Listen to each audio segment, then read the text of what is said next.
As time goes by, we are steadily moving away from simplicity, from a sufficient way of life. We are focusing intensely on development.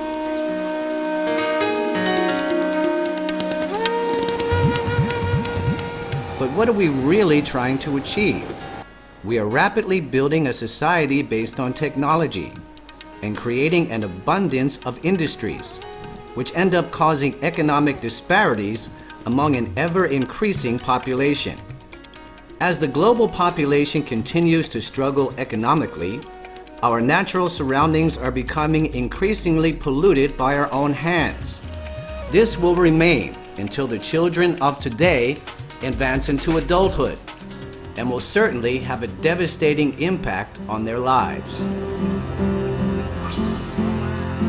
This series will lead you into the last forest of Cambodia, following the courses of rivers and the roads that cut through the woods. There's a warning sign from the tide, telling you to get ready for yet another evacuation.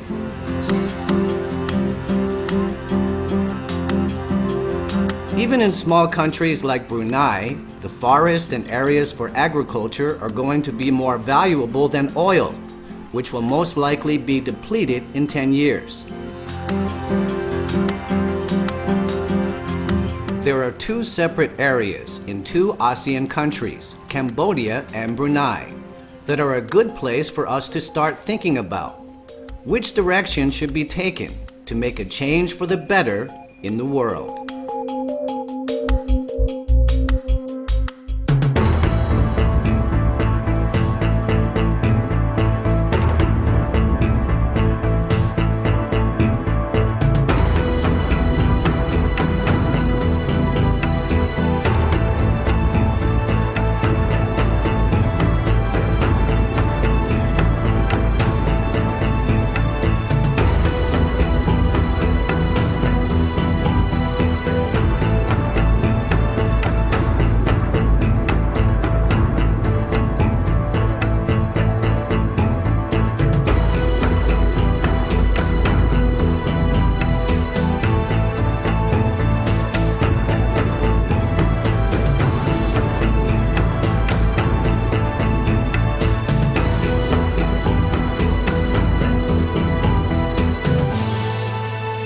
The Cambodian Mekong, lives upon the river, human and fish alike.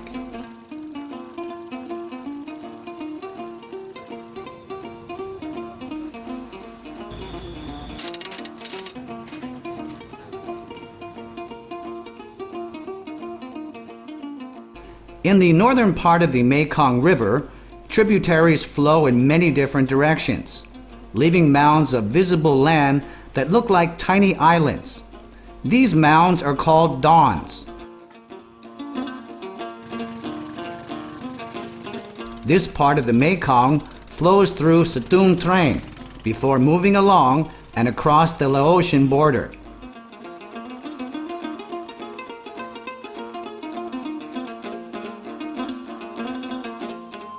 The village of Don Sanang is situated on a don that formed as a result of that part of the Mekong diverging into four different directions about 270 years ago. The ancestors of these local people decided to settle here and earn a living. And even though the environment allows them to farm the land once a year, they still produce enough income to live on all year round. During the flooding season, the villagers farm the land on the dons. As the waters recede, they return to farm on the shores of the Mekong, where an abundance of sedimentary deposits have been left by the tides. These deposits enrich the soil for agricultural purposes, even though the locals tell us that the floods this year were exceptionally high. Normally, by the 5th month, the tides are already low enough that the locals can walk into neighboring dons without having to depend on boats. Another important way for the people who live near the Mekong to make a living is fishing.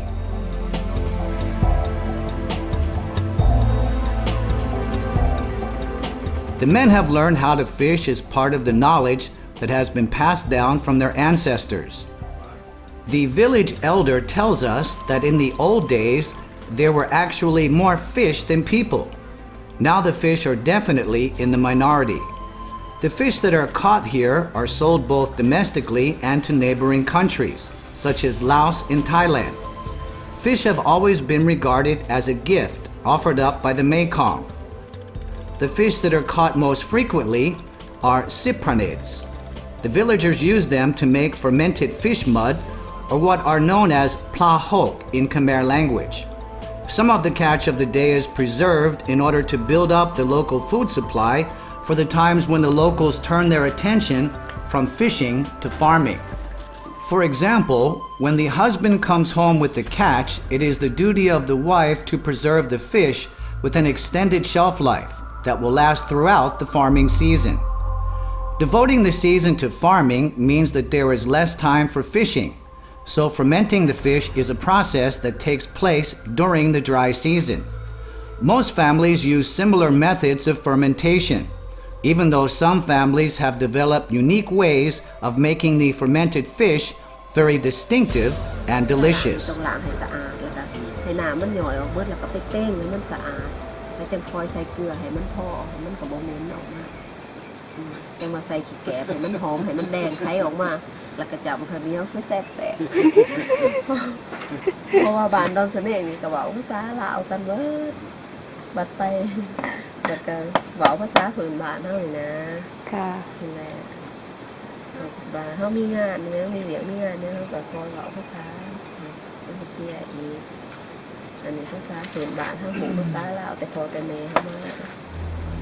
One of the special characteristics of the inhabitants of Satun Trang is their ability to speak both Khmer and Laotian.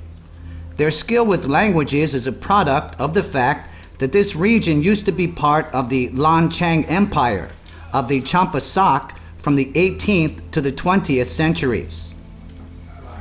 After that period, the region was transferred to the rule of Siam, before being transferred again to become part of Cambodia under the rule of Indochina in 1904. The French had obtained from Siam colonial rule of the right side of the Mekong. At that time, the name Muang Chiang Thang was changed to Satun Trang, which is still used today. The village elder clarifies the details by telling us the people of Chiang Thang speak Laotian, but they also eat non-glutinous rice like the Khmer people. As lunchtime approaches, our crew only has to take a few more steps to reach the home of a mother and her children, who are preparing fish fritters.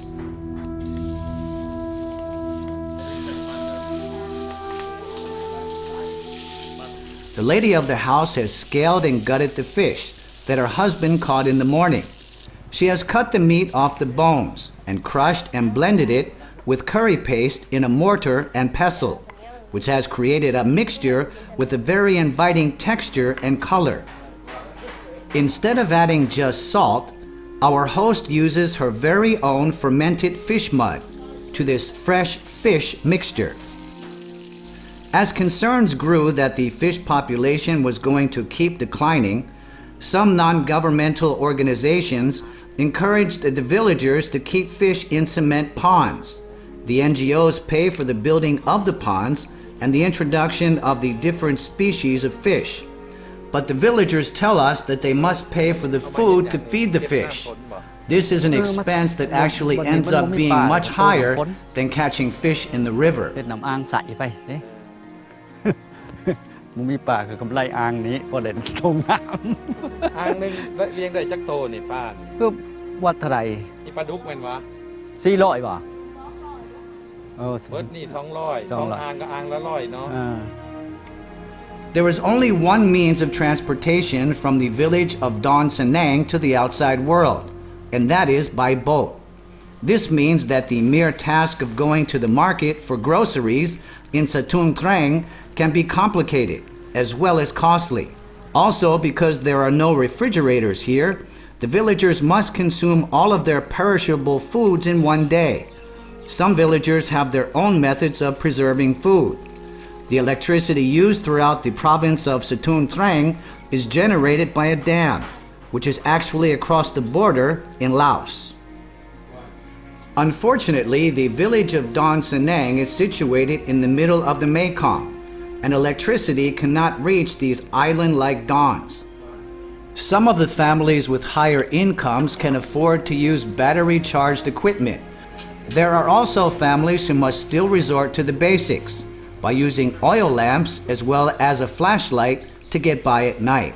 ให้ย้ายบ้านนี่ไปหม้องอื่นไปหาไฟนี่ไม่ย้ายไปบ่ไปหากแต่ว่ามันยังค่าให้ค่าหน้าค่าลูกค่าหลานขั้นไปหันไหลแต่ตัวเองไปเฮ็ดเฮือนอยู่หิมทางก็ไหลแต่ตัวเองจักทำงานกินอีสังบานสื่อใดแต่บอนปลูกเฮือนบัดเฮ็ดให้เฮ็ดหน้าจักไปเฮ็ดอยู่ไสกันเฮาอยากไปไกลๆทางมันก็บ่มีบอนสิเฮ็ดให้เฮ็ดหน้าเฮ็ดสวนเฮ็ดหยังเลยปลูกบักไม้อีสังกินนะ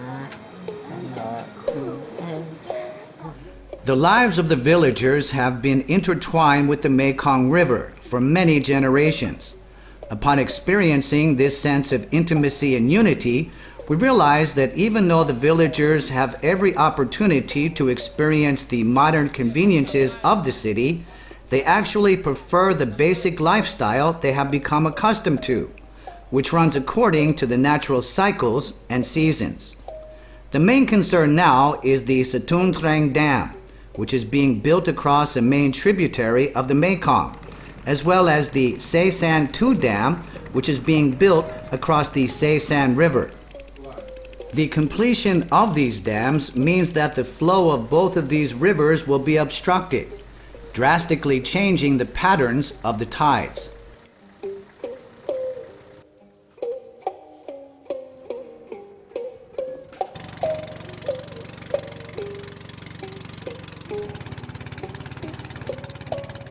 The Khmer people of the Mekong not only make their homes along the shores of the river, some boat families actually make their homes in the boats themselves.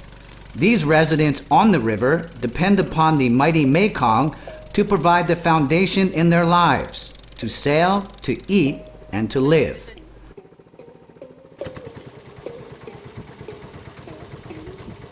Their freedom of transportation is limited only by the capacity of their boats. As our crew sails back from the village of Don Sanang, we encounter a Muslim Khmer family who live in a small boat. This friendly family of 8 consists of the father, whose name is Sotira, his wife, and their 6 children. He tells us that the members of his extended family have lived in boats for many years, while his immediate family has been living in boats for over 20 years. This current houseboat is the second one to serve as a home for Sotira, his wife, and their children. All day long, Sotira and his wife keep sailing along in search of a suitable place to cast their nets.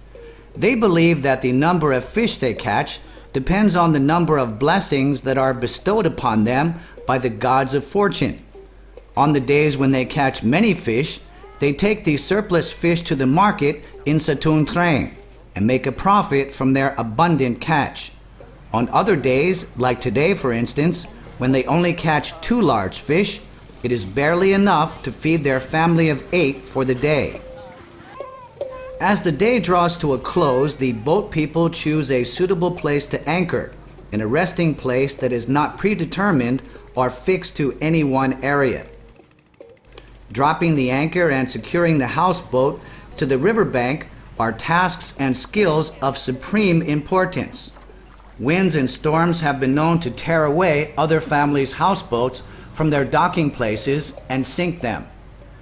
For a boat family, losing their houseboat in a natural disaster is equivalent to a family on land having their house burned down.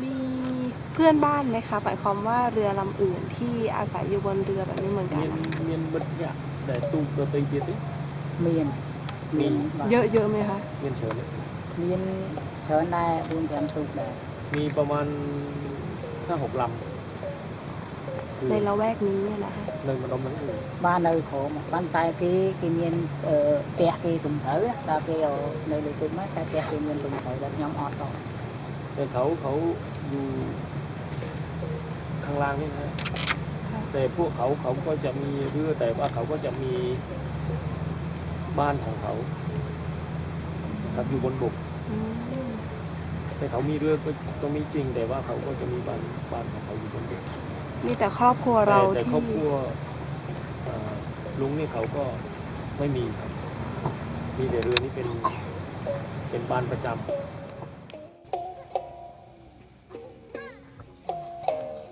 The fragrance of steamed rice hovers over the tail of the boat, which has been transformed into a very small kitchen.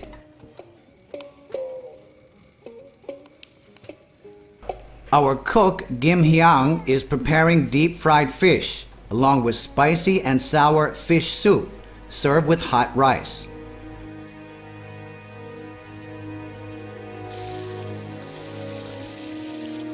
We come to realize that these people seek pleasure and contentment from a fulfilling meal, surrounded by the members of their family. Such a simple way of happiness may seem insignificant in the eyes of people who are used to a modern lifestyle. However, for this family, they only pray to Allah for a sufficient life in which they have enough to eat and survive. They pray for the river's continual abundance. They realize that if the day ever comes when there are no more fish in the river, they will have to resort to living on land. And since they are people who have never actually lived on land, they would have enormous difficulty adapting. It would be like taking a fish out of the water and forcing it to survive on land.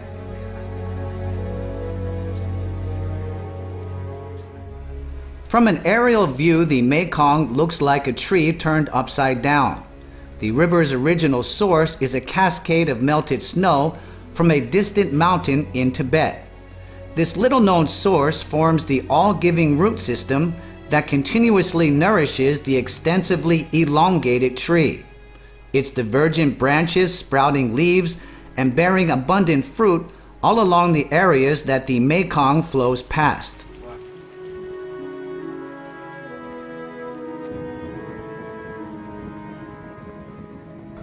Satung Treng is only 5 kilometers away from the Laotian border and has become an area for fish conservation. This area is called Lamsa and has been specially established for tree roots to flourish underwater so that the local fish can safely lay and hatch their eggs. The Mekong is one of the great rivers of the world, with a wide range of biodiversity, especially in its abundance of fish species. With over 1,200 fish species, the Mekong ranks second only to the Amazon. There are also mammals with fins and tails that have established themselves as the pride and joy of the lower Mekong. They are the Mekong dolphins, known as Plaka in Laotian or Sot in Khmer.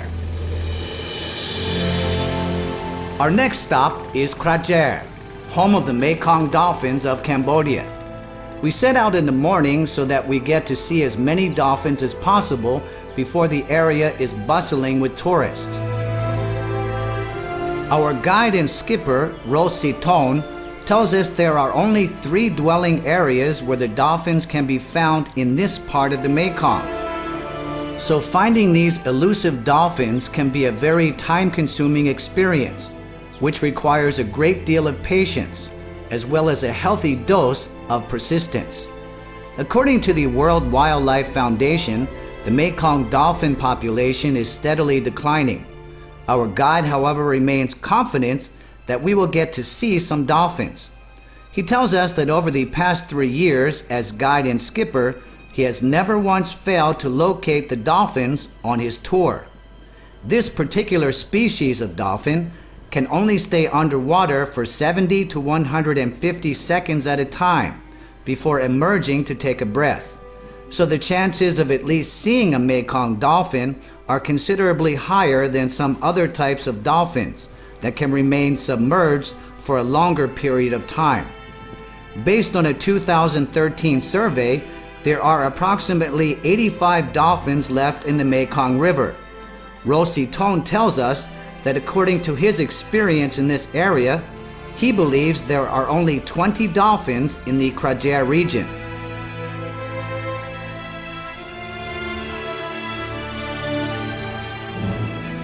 The Cambodian government has also observed this alarming rate of reduction in the dolphin population and declared this region a conservation area that stretches 180 kilometers. This is also another way to promote ecotourism, as well as encourage visitors to this area to maintain a healthy environmental conscience.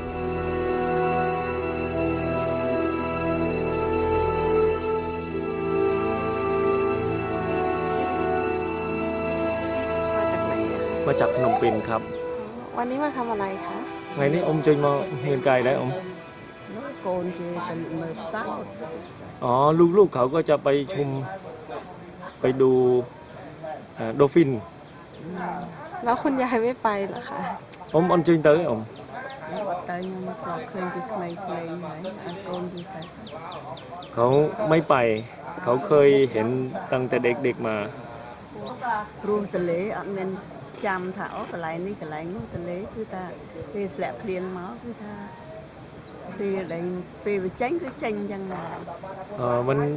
มันเยอะกว่าตอนนี้นะครับ มันแมนท่าในแต่เมียนแต่กระไรนู้นกระไรนู้นอาเตคือเมียเรียยังไง มันมีแบบทั่วประเทศเลยนะ ที่ไหนมีน้ำไอ้พวกโดฟินนี่มันมี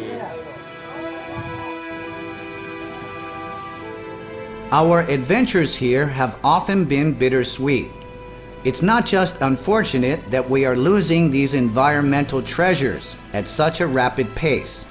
In fact, it's an unspeakable tragedy that brings on a feeling of immeasurable loss that is felt most deeply by the local population, before ominously reverberating around the world.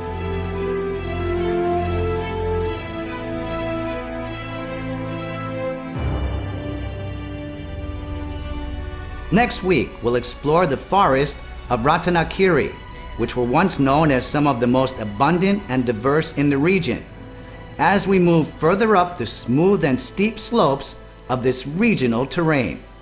See you next week on Spirit of Asia.